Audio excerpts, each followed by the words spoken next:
the Buccaneers can still have a special season. They're another team that can create havoc in the postseason, and I believe more in them right now, frankly, than the Packers. Oh, definitely. I'm with you there, Mike. Right. All of a sudden, they're the team they were 2 years ago. The defense is playing well. They're getting production in the running game. Rachaad White, they're using just enough of him to piss off Leonard Fournette, just enough to play better than he was. Tom Brady is still Tom Brady.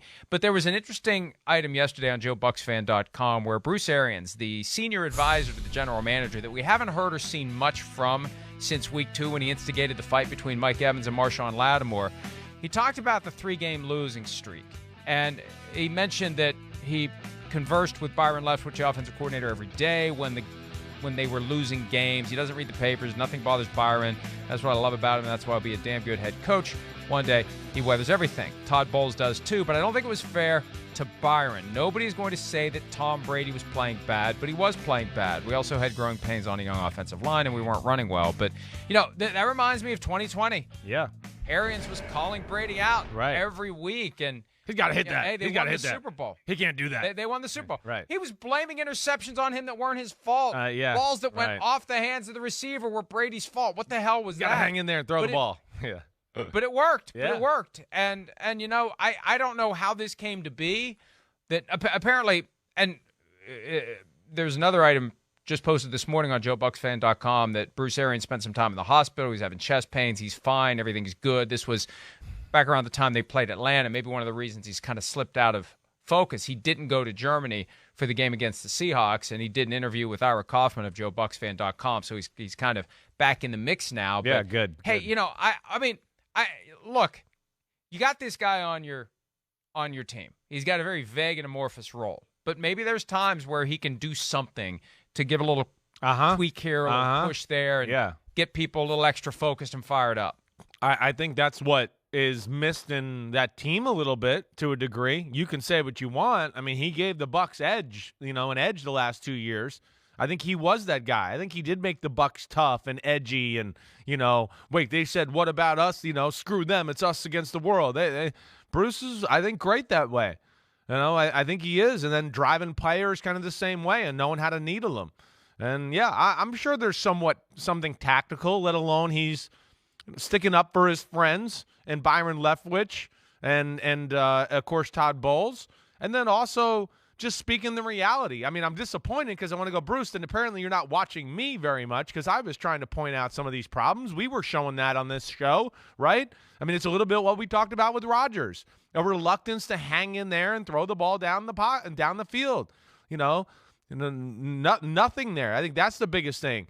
Watching the rush, maybe not as much as Aaron Rodgers, but just never giving any chance for a play to develop. The underneath throw's open, let me throw it. But yeah, you're protected and there's going to be a guy wide open. Why are we doing that? There was a lot of that. And that's what Bruce Arians, I think, bothered him in 2020 when he was kind of needling Tom Brady a little. But yeah, I mean, he's not wrong. That when the Bucs struggle, nobody ever blames Tom Brady. Never. And it's never on him. And I'm sure the team and everybody gets sick of that a little bit, for sure. But, Bruce Arians is there to kind of let people know. And I don't know if it really has any tactical advantage now, but I think he's just trying to stick up for his guys as it stands right now. But was Brady getting a pass? I don't think we were giving him a pass. No, that's what I was just saying. We were the only. That's why I said Bruce wasn't watching us. We weren't giving him a pass. Well, Bruce. Hi, Bruce. Hey, Bruce. I showed a few plays on the Football Night in America, early in the year, going hey, here's people open. We showed it in Pittsburgh and Carolina. There was a number of plays in those 2 games where they were upset and beat. Of course, the game where he went to see Mr. Kraft in the wedding on a Friday night. I mean, he played like crap in that game. It was apparent. Anybody that really kind of knew football and, the reads and against that defense, like Big Ben was talking about, he didn't even look like he wanted to be there, but nobody ever really, puts it on him. And I'm sure that frustrates guys down there. Well, people were tiptoeing on eggshells, too, because he was dealing with the personal stuff. Significant personal no issue. question. And another thing that Arians said that caught my attention. Yeah. Last week in practice was the first time he saw Brady smile. Right. At practice this year. Yeah. So, it's a lot. I feel for Brady. To the Ravens, where things kind of bottomed out. Yep. That's when the divorce was announced, and at some point you turn the corner. At some point things boomerang in a positive direction. It can't get any worse. It can only get better. And so it's getting better for the Bucs. And it is. They're going to win that division. Right. I mean, I'd be shocked. What? Shocked. What? If the Falcons overtake the Buccaneers. No the way. Buccaneers are going to leave Atlanta in the dust. Atlanta, I don't know how Atlanta's even in shouting distance of 500, frankly, after that shit show we saw last Thursday night in Charlotte. But the Buccaneers are going to run away with that division. Agreed. And they'll be the 4 seed. Maybe, hey, they got the tiebreaker with the Seahawks now. Maybe they'll be the 3 seed. Who knows? Right. Who knows? Man, Kirk Cousins, he's going to go from Aaron Rodgers one week to Tom Brady the next week. Oh, boy. Well, the thing after what I saw on Sunday, though, I'm not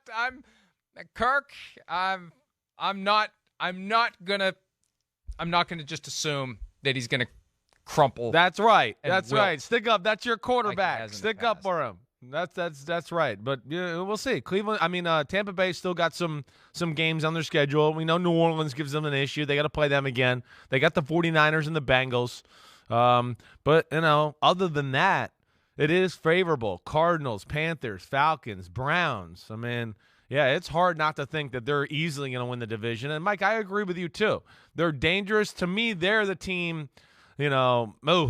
that defense, with it healthy now, again, that was the story of the game more than anything to me. The defense dominating the Seahawks, big play offense, what they've done to teams, making explosive plays, run game, pass game on just about everybody, and they couldn't do Jack Diddley's squat against Tampa Bay. So they play D like that, run the ball a little like you were talking about. We know Brady, that'll make him feel comfortable off a play action pass. It's not a complicated formula there. That's what they did at the end of the season to win the Super Bowl. That's kind of how they played. It was kind of conservative on offense.